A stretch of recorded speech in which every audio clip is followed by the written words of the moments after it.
it's just the regular. He doesn't put Paulette Boyard is a retired resident of Tempe. You will most likely find her spending time in her Western decorated home, on her computer in her office, or relaxing by her pool.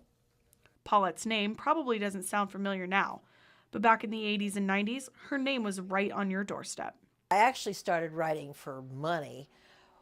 I graduated, I think, 1977, and went to work that October for the Tempe Daily News and just continued on until the year 2001.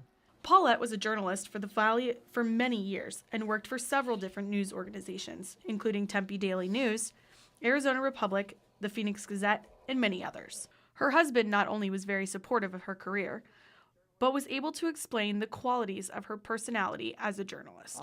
Very outgoing, would talk to anybody, had ideas and angles where she would see her stories and find the people who could give her the information she was looking for. She had always had a passion for writing, but after a treadmill accident at her local gym, she was forced to retire due to nerve damage in her left hand. I tried for about a year and a half to continue writing to where I could only type with one hand. And then typing with one hand, my right hand, made that hand kind of weak. So I needed too much physical therapy to get the left hand to work. And so I decided I was 60 years old. It was time to stop writing every day. After telling me about the traumatic experience, she was still able to bring back some memories of her writing. I think the most interesting one I ever wrote was about a lady who was a psychic.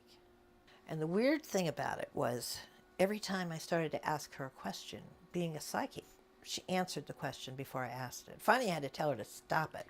Even though her writing career is over, she still enjoys looking back on these memories. For JMC 345, I'm Chelsea Boyard. How much I had written.